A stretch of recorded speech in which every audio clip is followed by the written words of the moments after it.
Prinț străin, domnilor. Numai un prinț străin ne mai salvează.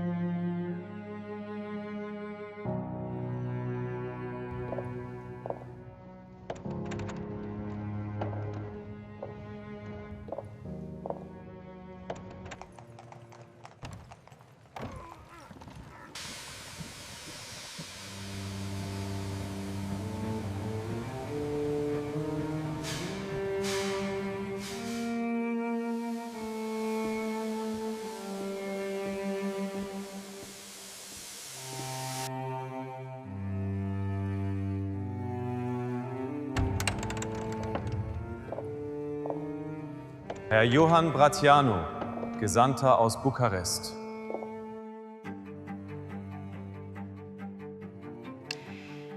Monsieur Bratianu. Monsieur Bratianu, cette offre nous honore, mais le roi de Prusse, le chef de notre maison, n'a pas donné son autorisation.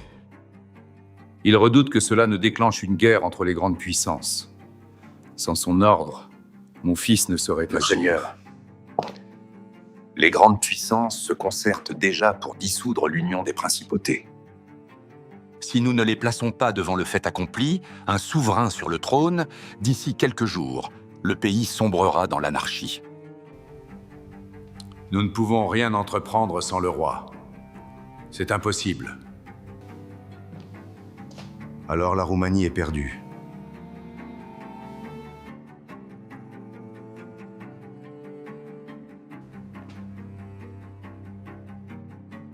J'en ai le courage. Je suis fermement résolu à entreprendre ce voyage. Si le roi ne me l'interdit pas formellement, je partirai.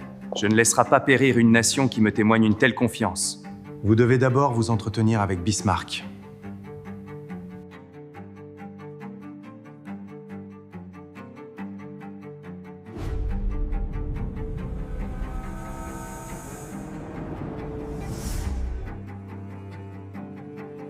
Eure Durchlaucht. Ich habe Sie hergebeten, nicht um als Staatsmann zu Ihnen zu sprechen, sondern ganz offen als Freund und Ratgeber. Sie sind von der Nation einstimmig gewählt worden. Mein Rat ist einfach. Gehen Sie. Aber Seine Majestät der König hat seine Einwilligung nicht erteilt. Dem König sind politisch die Hände gebunden. Er kann nicht Ja sagen, ohne Russland und Frankreich zu brüskieren. Doch er wird erleichtert sein, wenn Sie auf eigene Faust handeln. Sie müssen Europa vor vollendete Tatsachen stellen. Es ist ein Sprung ins Dunkle. Wenn ich den Österreichern in die Hänge falle. Gelingt es nicht, so haben Sie jedenfalls eine hübsche Erinnerung für das Alter. Nehmen Sie Ihren Abschied. Reisen Sie inkognito. Sobald Sie erst auf dem Thron sitzen, werden die Mächte zwar protestieren, aber sie werden sich mit den Tatsachen abfinden.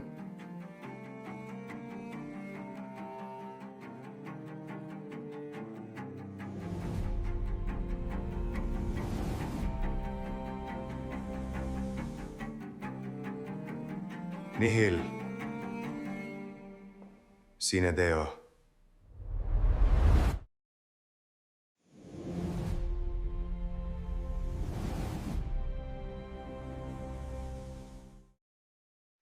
Cum devine un străin regele unui popor?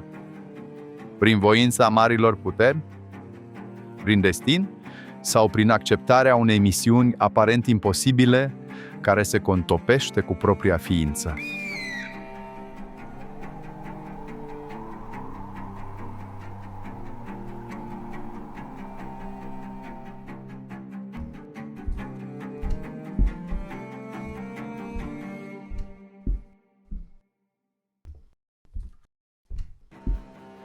La 27 de ani, mi-am părăsit familia și patria pentru un pariu cu istoria. Când am pus piciorul pe aceste meleaguri, străine și tulburi, cunoșteam un singur cuvânt în limba română: jur. Nu aveam nevoie de mai mult. Acel jurământ a devenit busola celor 48 de ani care au urmat. Eu sunt regele Carol I, iar aceasta este povestea anilor mei alături de români.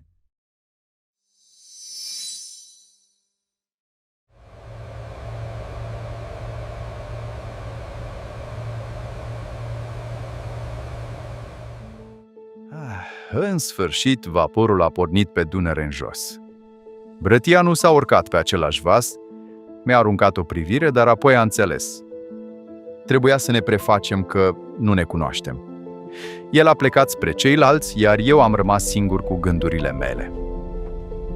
M-am așezat la clasa a doua și, printre saci și lăzi, i-am scris împăratului Franz Iosef că plec la București fără gânduri dușmănoase. În această liniște forțată, așteptam. Nebunia ultimelor 9 zile mă neliniștea profund. Aceleași cadre se repetau obsesiv, ca un mecanism gripat care mă silea să retrăiesc fiecare detaliu al plecării, până când prezentul s-a dizolvat și m-am trezit aruncat din nou în acea dimineață de luni, în palatul regelui Wilhelm de la Berlin. Mi-a spus, fără ocolișuri, nu-ți pot da învoirea pe față, Carl. Poarta ar urla, rușii ar interveni, Austria ar avea pretext. Dar dacă pleci în concediu, dacă treci granița și abia atunci demisionezi, practic mă pui în fața faptului împlinit. M-a avertizat însă. Totuși, fii atent, băiete, războiul e aproape, armata se mobilizează. Dacă te prind austriecii pe teritoriul lor, un ofițer prusac, te vor aresta pe loc. Sau mai rău. 4 zile mai târziu, pe 11 mai, mă pregăteam de plecare. Îmi aminteam cum în ultima zi petrecută acasă, m-am trezit la ora 6 într-o casă părintească pe care nu știam când o voi revedea. Mi-am împachetat singur lucrurile și mi-am luat rămas bun. Despărțirea a fost crudă. Mama nu mă mai lăsa din brațe plângând cu lacrimi amare, iar tata mă binecuvânta neîncetat. Cu greu mi-am stăpânit emoțiile. Am plecat, călare, în uniformă, simulând o plimbare banală prin Sigmaringen.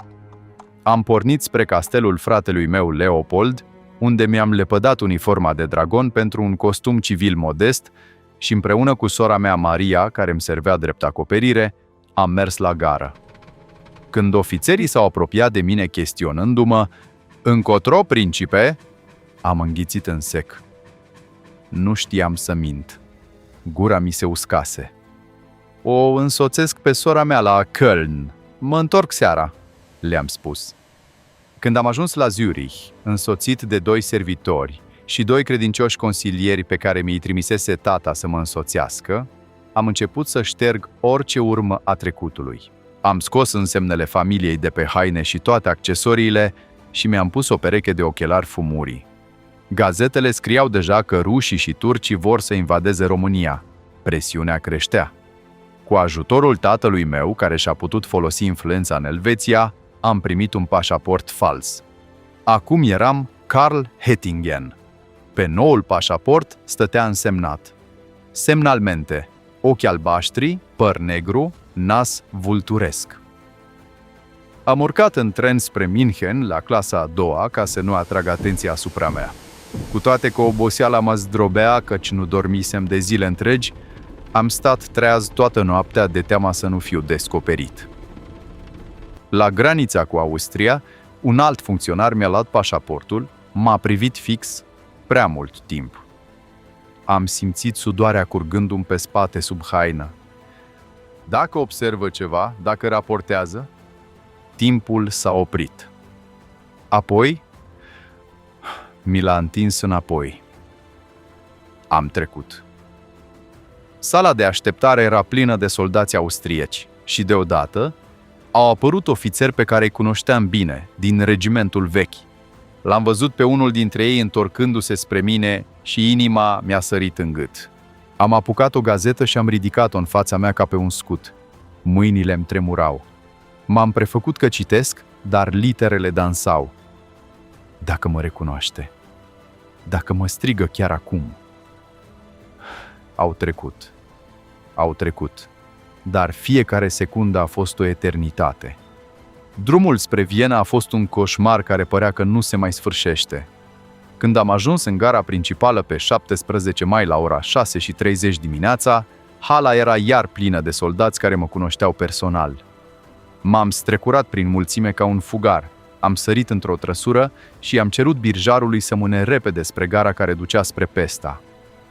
2 ore mai târziu, eram în tren cu domnul de Werner, unul dintre însoțitori, la clasa a doua, într-un vagon murdar, iar restul au călătorit la clasa 1. Trecând prin Ungaria, am văzut tarafuri de lăutari și unguri în haine cu ceaprazuri negre. Totul era nou. Am ajuns într-un final la Timișoara, apoi a doua zi la ora 9, după mari frământări, la Baziaș, punctul terminus al căilor ferate austriece. Dar ce să vezi, vaporul nu circula din cauza transporturilor masive de trupe austriece. Am fost blocați 2 zile în acest orășel prăfuit, într-un hotel mizerabil. Știam că fiecare oră era o invitație la deconspirare. Seara, în restaurantul hotelului, i-am auzit pe localnici vorbind despre mine. Spuneau că noul venit va fi la fel de imposibil ca și Cuza și că românii îl vor goni repede. Unii citau din gazete cu voce tare că turcii au năvălit deja în țară. M-am retras în cameră, ascultând prin pereți verdictul unor oameni care nu știau că viitorul domnitor era tocmai în camera vecină, scriind telegrame și proclamații pe un birou șubred. Transa în care mă atrăseseră amintirile s-a prăbușit sub strigătele echipajului. Dunărea scăzuse periculos, forțându-ne să ne mutăm pe un vapor mai mic. Am traversat porțile de fier, unde valurile se izbeau violent de stânci, parcă avertizându-mă de asprimea drumului ce va urma. Apoi, pe mal, i-am văzut. Grănicerii români în mantale sure. Eram la graniță. După câteva ore, a apărut turnul Severin, primul oraș românesc, ridicat pe o colină la picioarele Carpaților. Abia atunci am înțeles, cu o claritate tăioasă, că supraviețuisem călătoriei. Dar masca lui Karl Hettingen nu voia să cadă atât de ușor. Când am dat să cobor, capitanul vasului m-a oprit nedumerit. "Aveți bilet până la Odessa, de ce coborâți aici?" I-am aruncat un răspuns evaziv și am pășit pe mal. Brătianu s-a apropiat abia atunci de mine, nerăbdător, și-a scos pălăria și m-a condus spre o trăsură. În spatele meu am auzit vocea capitanului uluit. "Pe Dumnezeul meu, dacă acesta n-a fost prințul de Hohenzollern." Prefectura din turnul Severin a fost primul popas. Prefectul a rămas mut când a înțeles cine sunt, dar teama de trupele otomane de la Rușciuc ne-a obligat să-l rugăm să păstreze secretul. Dacă turcii ar fi aflat că am debarcat, drumul spre București s-ar fi putut transforma într-un câmp de luptă. La ora 8 seara am pornit. 8 cai mici, o trăsură deschisă și o iuțeală turbată. Înhămarea era primitivă. Hamurile se rupeau des sub presiunea galopului sălbatic, în timp ce poștalionii strigau neîncetat către animale. Am urcat înălțimile spre Oltenia într-o goană nebună prin noapte, schimbând caii la câteva ore. La ora 4 dimineața am traversat Jiul pe o plută fragilă, balansându-ne în toate părțile. Zorii m-au găsit la Craiova. O mulțime imensă mă aștepta, iar uralele lor s-au transformat într-un tunet care nu se mai sfârșea. Le-am vorbit în franceză, dar cuvintele mele au fost înghițite de entuziasmul lor. Aruncau cu flori și cu nuni spre mine o ploaie de culori care acoperea praful drumului. Din acel moment nu am mai fost un fugar. Convoiul nostru s-a transformat într-o procesiune de stat. Plutoane de dorobanți, călăreți și un lung șir de trăsuri sub soarele de primăvară și peste tot pe unde treceam, oamenii mă primeau cu bucurie, aruncând flori și coroane peste trăsură. Dincolo de oraș, am reînceput galopul peste câmpuri fără drumuri, unde trăsura tăia direct pământul înverzit. Vă puteți închipui astăzi ce înseamnă 10 ore de hurducături sub pocnetul bicelor, fără ca măcar să existe un drum bătătorit? Abia la Slatina i-am telegrafiat tatălui meu spunându-i că ajunsesem în sfârșit. Și aici treceam pe sub arcuri de triumf, sub privirile mișcătoare ale unui popor care își pusese tot viitorul în mâinile mele. Lângă Pitești am întâlnit infanteria, pe generalul Golescu și pe Ion Ghica. Ghica, un om de o cultură rară, cu maniere de diplomat turc, venise să mă pregătească pentru realitatea politică. N-a fost timp de odihnă. La conacul Golești, în timp ce mâncam primul prânz adevărat după multe zile, am început să semnez primele documente de stat. Miniștrii m-au ținut treaz până noaptea târziu, astfel că domnia mea începuse înainte de a vedea capitala. Am pornit spre București într-o trăsură cu 12 cai, împodobită cu cununi de flori, înconjurată de o mare de călăreți. Abia la următorul popas, m-am schimbat din costumul de călătorie prăfuit, îmbrăcând un frac cu legătură albă, purtând decorațiile din Germania. Când am zărit turnurile Bucureștiului de la distanță, am simțit că, în sfârșit, greutatea celor 11 zile de neliniște se risipește. La Băneasa, mase de oameni m-au întâmpinat cu cheile orașului și tradiționala pâine cu sare. Chiar atunci, cerul s-a rupt și o ploaie torențială, prima după 3 luni de secetă, a început să cadă peste noi. Românii strigau de fericire. Pentru ei era un semn de noroc. Apoi, ne-am continuat deplasarea într-o trăsură de gală deschisă, trasă de 6 cai albi, în fața căreia se afla o unitate de cavalerie mergând la trap și înconjurată de înalți ofițeri călare. Ajunși la bariera de accise a orașului, se puteau vedea case mai mult decât modeste, construite haotic. Trăsura se zguduia atât de tare, încât cu greu mă puteam ține drept.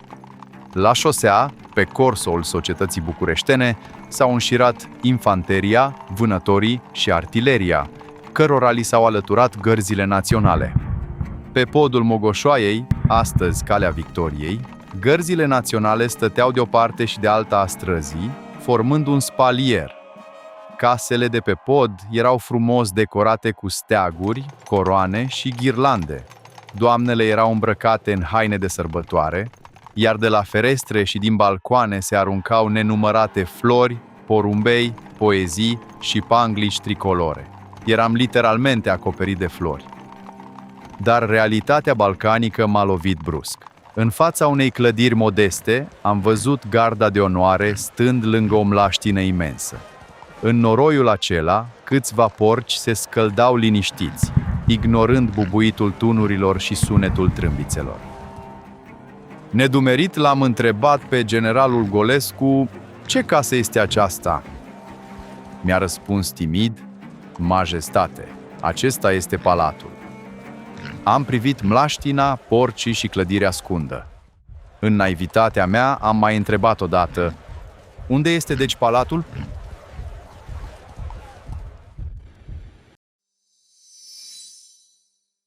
Gestul stânjenit al generalului Golescu către casa cu un singur etaj nu era doar o problemă de etichetă. Era diagnosticul crud al unei țări. Am aflat mai târziu că din acea clădire domniseră cei de dinaintea mea. Fusese martora eșecurilor lui Bibescu, Știrbei și Cuza. Simțeam cum istoria lor se apăsa pe umerii mei. Am tăcut. Trecând apoi prin piața teatrului, masa de oameni m-a asediat cu flori timp de 1 oră și jumătate, parcă cerând o minune. Una pe care nu le-o puteam oferi, pentru că știam de pe atunci, ne place sau nu, orice lucru trainic se construiește în timp, cu trudă. Bubuitul tunurilor se auzea din ce în ce mai tare. Ne anunțau că am ajuns în punctul critic al călătoriei mele, acolo, pe dealul mitropoliei. Era acum sau niciodată. După o scurtă slujbă, am mers la Parlament, pe acea colină cu priveliște fermecătoare asupra Bucureștilor, unde deputații, funcționarii și ofițerii superiori m-au întâmpinat cu ovații ce păreau să nu se mai sfârșească. Am privit masa din fața tronului, unde se aflau crucea și Evanghelia, ascultând cum colonelul Haralambie rostea jurământul în limba română în locul meu. Am pronunțat jur, simplu și hotărât.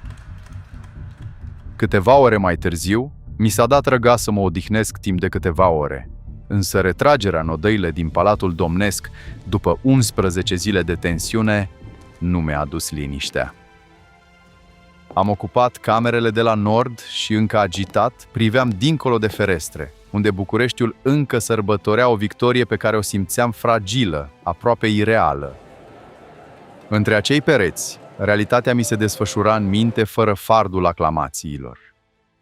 Vorbele lui Brătianu de la Düsseldorf îmi răsunau clar în minte. Mă ruga să accept, să fiu încrezător că sunt așteptat cu inima deschisă, iar dacă aș fi refuzat, țara ar fi fost pierdută. Poate vă întrebați, așa cum l-am întrebat și eu atunci, de ce un străin? De ce nu un român, care să cunoască deja acest pământ? Cu amărăciunea unui om care își cunoaște prea bine neamul, mi-a explicat că un domnitor pământean nu ar aduce pacea. Ar fi mereu prizonierul facțiunilor interne și a luptelor pentru putere.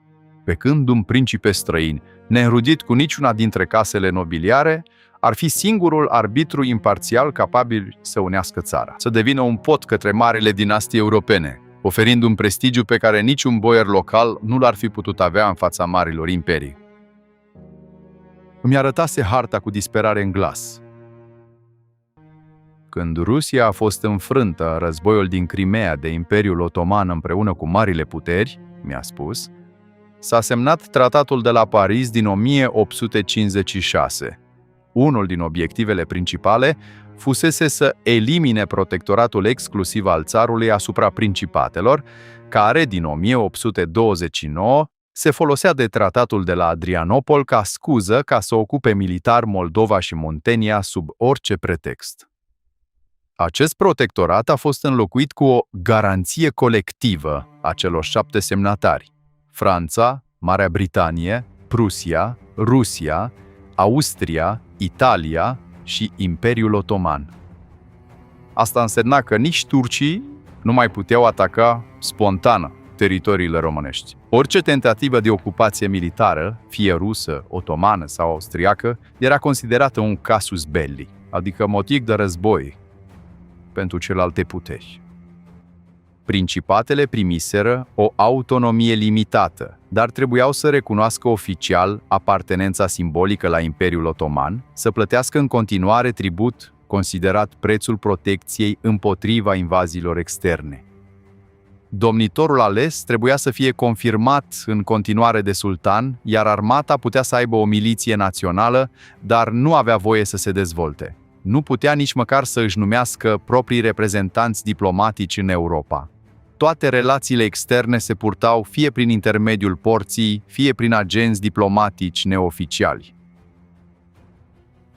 Însă acum, după abdicarea lui Cuza, Imperiul Otoman era gata să atace.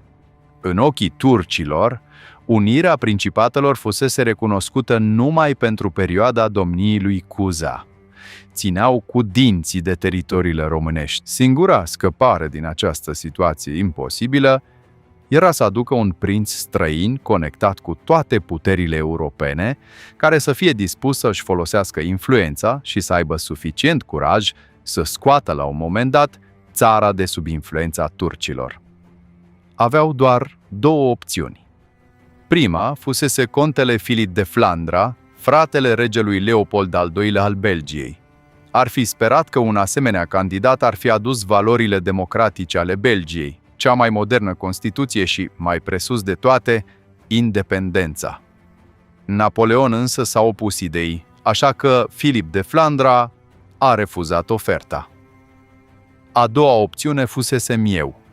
Napoleon mă recomandase românilor cu convingerea că eram singurul potrivit pentru această misiune. Așadar, venise să-mi ceară ajutorul spunându-mi cu o sinceritate crudă faptul că eram singurul care mai putea salva România de la o prăbușire sigură. Cum să facem asta fără acordul marilor puteri? L-am întrebat. Soluția diplomatică la care s-a gândit Brătianu era să îi punem în fața faptului împlinit, fait accompli, contând pe sprijinul lui Napoleon al III-lea, care nu ar fi riscat un război european din cauza României, și pe legitimitatea celor aproape 700.000 de voturi ale românilor din aprilie, care votaseră aducerea mea pe tron. Și iată-mă pe mine, Un prinț de doar 27 de ani cu riscuri uriașe bătând la ușă și nicio garanție de reușită, aflându-mă deja aici. Știam. Oricare dintre țări putea invoca tratatul din 1856 pentru a-mi cere expulzarea. Turcii puteau să atace în orice moment, iar eu nu aveam o armată pregătită. Comerțul putea să fie blocat imediat și, pe deasupra, pașapoartele emise sub numele meu puteau fi declarate invalide, ceea ce ar fi condus țara rapid la ruină economică. Gândurile mi-au fost retezate brusc. Nici nu realizasem când se lăsase întunericul peste București. Se făcuse ora 10 seara. Eram chemat. Miniștrii sosiseră pentru a-și prezenta demisia, dându-mi mână liberă să-mi aleg primul cabinet. După multe ore, s-a hotărât. L-am ales pe Lascăr Catargiu la cârmă, pe Mavroghen la externe, Ion Brătianu la finanțe, Cea Rosetti în Ministerul Cultelor, Ion Cantacuzino la justiție, prințul Ion Ghica la Ministerul de Război și Dimitrie Sturza la lucrări publice. Cea mai urgentă dintre problemele de guvernare se rezolvase deci în aceeași noapte.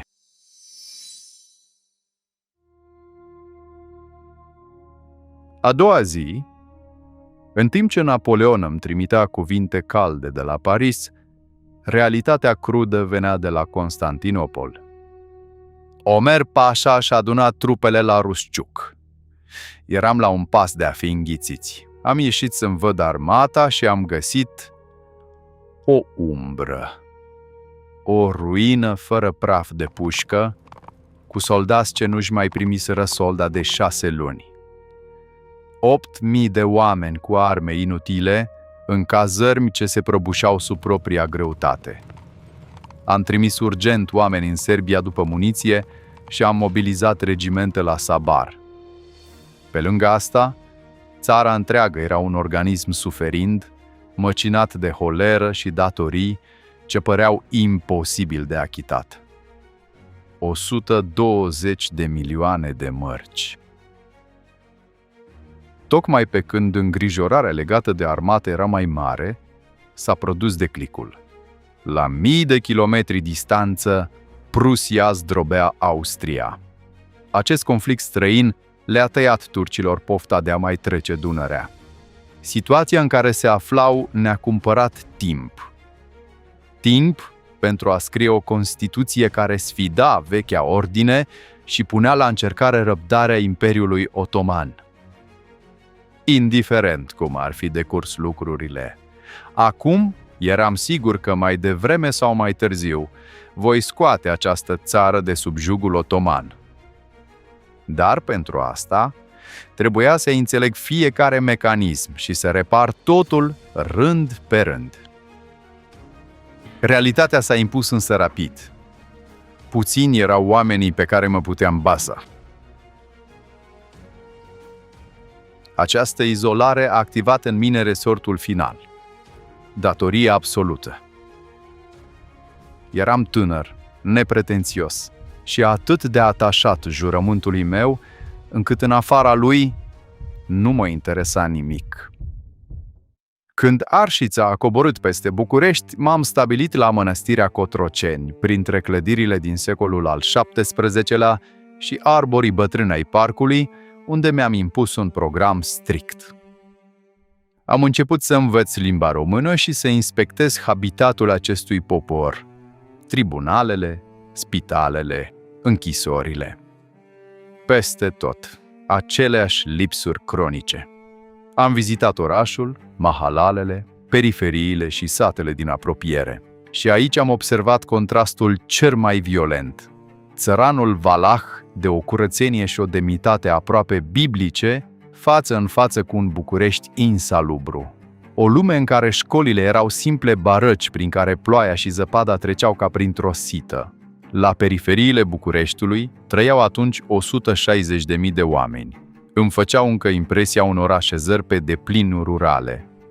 În oraș, străzile erau înguste, iar pavajul, acolo unde exista, se găsea într-o stare groaznică. Podul Mogoșoaie și strada Lipscani păreau ferestre deschise spre Occident, cu magazine și bănci deținute de negustori germani, iar sub această poșghiță europeană stătea un mecanism primitiv. Bucureștiul fusese construit fără niciun plan.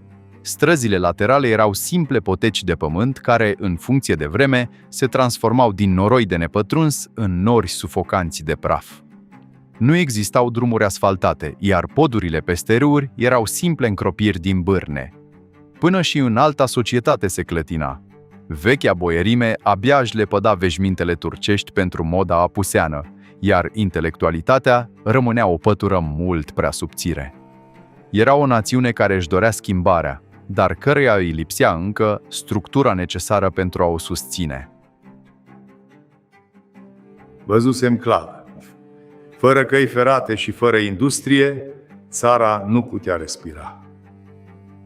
Pe 11 iulie, după interminabile discuții aprinse, într-un moment de o gravitate solemnă, Parlamentul a votat în unanimitate prima Constituție a țării, în care denumirea ei se schimbase din Principatele Unite în România. A fost actul care a transformat România în primul stat constituțional din regiune și a stabilit o domnie ereditară, moștenită din bărbat în bărbat, cu excluderea perpetuă a femeilor, care impunea ca toți descendenții să fie botezați în religia ortodoxă. Documentul mi-a impus și îngrădiri stricte, lăsându-mă fără puterea de a interveni în mersul justiției. Niciun act al meu nu avea valoare dacă nu era contrasemnat de un ministru. Era o copie a Constituției belgiene, care nu reprezenta adevărata expresie a evoluției sociale din țara românească și Moldova.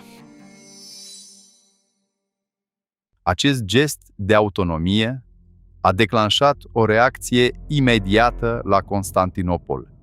Refuzul Imperiului Otoman de a ne recunoaște Constituția s-a tradus rapid prin presiuni financiare.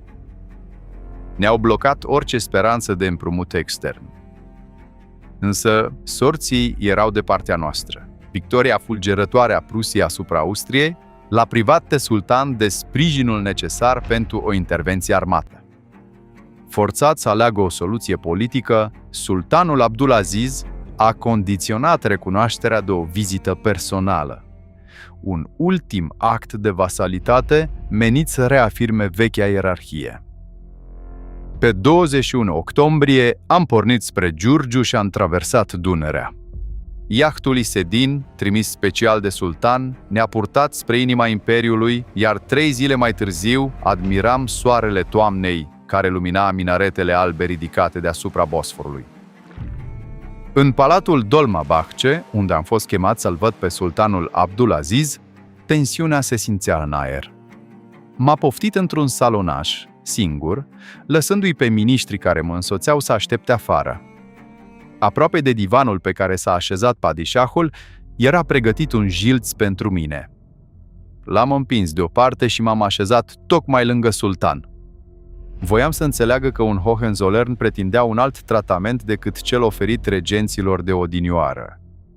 Convorbirea a fost greoaie, căci sultanul nu vorbea o boabă de franceză. După ce i-am spus că văd în menținerea tratatelor existente o garanție pentru România, care, de altfel, le-a respectat mereu, dar că, pe de altă parte, sper ca el să vadă o garanție în faptul că eu mă aflu în fruntea poporului român, a încuvințat și m-a asigurat de prietenia lui.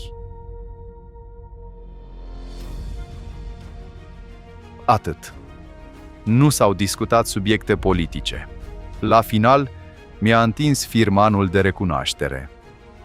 Fără să mă uit la el, l-am așezat pe masă și i-am invitat pe miniștri înăuntru, deschizând chiar eu ușa. Apoi l-am rugat pe prințul Știrbei să-l preia în locul meu. Sultanul și garda lui mă priveau cu stupoare, dar n-au făcut niciun gest de împotrivire. Recunoașterea fusese obținută, iar demnitatea noastră rămăsese întreagă. 7 zile am trăit într-un univers care mi-era complet străin.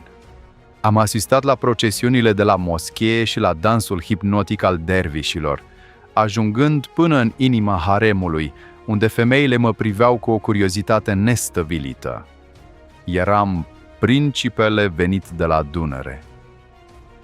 Pe 28 octombrie m-am întors la sultan. Atmosfera se schimbase. Abdulaziz era acum amabil, oferindu-mi ordinul Osmanie, bătut în diamante și smaralde, iar când am părăsit palatul, m-a invitat să trec prin poarta de marmură destinată de obicei doar padișahilor, un gest simbolic care pecetluia noua mea autoritate. Pe 2 noiembrie am pus din nou piciorul pe pământ românesc. Călătoria fusese riscantă și ne costase enorm. 20.000 de galbeni cheltuiți pe daruri și bacșișuri. Însă acest preț a fost inevitabil pentru a obține siguranța recunoașterii oficiale. Speram ca odată această piesă așezată la locul ei, problemele țării să-și găsească rezolvarea. Dar întors la București, entuziasmul s-a lovit de o inerție care mă sufoca.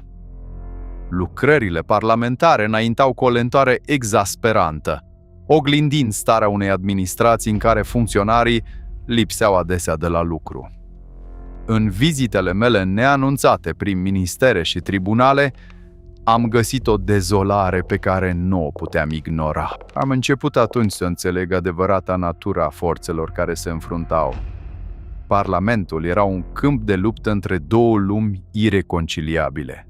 De o parte, erau boierii de viță veche care priveau dinastia străină ca pe o amenințare la adresa privilegiilor lor și visau la un principat condus doar de ei. De cealaltă parte, erau tinerii liberali școliți în străinătate care vedeau în mine vârful de lance al schimbării și singura garanție pentru modernizare. Nu m-am lăsat descurajat de această fragmentare. Le-am spus direct să lase deoparte meschinăriile care transformau țara într-o pradă a primejdilor. Le-am cerut să stârpească împreună cu mine abuzurile și să adopte fundamentele cinstei și hărniciei. Mai mult, le-am cerut să fie punctuali, obicei care le lipsea cu desăvârșire. Ca să mă fac înțeles, le-am dăruit tuturor, pe rând, ceasuri de buzunar de argint, cu pretextul că poate cele vechi nu mai funcționau bine. Au înțeles mesajul. Nu aveam timp de pierdut. Trista situație internă s-a tradus imediat în limbajul dur al banilor. Slăbiciunea statului ne-a forțat să acceptăm un împrumut din Franța în condiții nefavorabile. În tot acest vârtej, grija mea principală a rămas reorganizarea armatei. Știam că întreaga greutate a viitorului depindea de rigoarea ei. Când resursele publice au lipsit, am scos bani din caseta personală ca să aducem 2 baterii de tunuri. Tot atunci, am comandat în Prusia 20.000 de puști cu AC, care au început să sosească la mijlocul anului 1867. Am privit mereu armata ca pe un scut, dar știam că această țară avea nevoie de mai mult pentru a supraviețui. Avea nevoie de artere, iar drumurile de fier erau singura soluție. Totuși, m-am lovit de o rezistență acerbă. Oamenii de stat de atunci se temeau de costuri și credeau că o națiune care încă se lupta cu noroiul șoselelor nu era gata pentru forța aburului. Dar am rămas neclintit. Viitorul nostru depindea de acele șine care trebuiau să ne lege organic de restul Europei. Strusberg, întreprinzătorul neamț cu care am semnat contractul pentru construcția a 900 de kilometri de cale ferată, îmi promisese atunci că va uni Romanul de Galați și București în doar 2 ani. Era un ritm pe care țara nu-l mai cunoscuse niciodată. Însă, ca de obicei, problemele nu au întârziat să apară, iar afacerea Strusberg s-a transformat rapid într-un scandal de proporții. Totul a pornit de la finanțarea proiectului, pentru care țara nu avea bani. De ce am apelat la el? În 1868, statul român era proprietarul unui teren imens, dar nu avea nici bani de materiale, nici constructori. Soluția pentru a strânge bani era ca Strusberg să emită obligațiuni pe piața internațională, în special în Prusia. Apoi, statul român garanta un profit de 7,5% asupra capitalului investit. Practic, investitorii primeau cupoane, adică dobânzi periodice pentru sumele oferite. Aproape 2 ani mai târziu, am mers să văd cu ochii mei linia construită spre Giurgiu. În octombrie 1868, am simțit pentru prima dată vibrația primei călătorii pe pământ românesc. Însă chiar și progresul care se făcea era mereu încetinit de zgomotul politicii interne. Guvernele veneau și plecau, iar stabilitatea părea un ideal imposibil de atins. Eram făcut răspunzător pentru tot. Pentru criza de bani, pentru lunile în care salariile ofițerilor și funcționarilor nu puteau fi plătite și trăiam sub o ploaie de acuzații. În timp ce în străinătate eram criticați pentru situația populației evreiești marginalizate, iar bandele de la Dunăre ne stricau relațiile cu marile puteri, presa europeană publica invenții absurde. Se scria că mii de soldați prusaci lucrau deghizați pe șantierele noastre feroviare. România apărea condamnată să fie privită cu suspiciune în permanență. Exact când colapsul părea inevitabil, o fărâmă de speranță a prins contur în spațiul românesc. După 2 ani de secetă cumplită, pământul a început, în sfârșit, să dea roade. În anii 1868 și 1869, pământul a oferit recolte extraordinare. Exporturile s-au triplat aproape peste noapte, iar această abundență a fost singurul mecanism care a readus forța în finanțele statului. Am reușit în sfârșit să plătim datoriile și să organizăm o poștă națională adevărată. Dar dincolo de aceste evenimente care promiteau o ordine nouă, purtam în mine o greutate pe care niciun succes administrativ nu o putea șterge. După zilele lungi, în palatul meu domnea o singurătate care m-a apăsat tot mai mult. Îi scriam tatălui meu scrisori pline de o amărăciune pe care o ascundeam de restul lumii. Munca neîncetată îmi domina zilele și nu aveam pe nimeni în fața căruia să-mi pot deschide inima, căci nu-mi dădusem voie să-mi fac niciun prieten și nu aveam încredere în nimeni. Îmi doream, cu o disperare tăcută, o tovarășă de viață, un suflet care să primească în el durerile mele și să împartă cu mine în egală măsură povara acestor ani.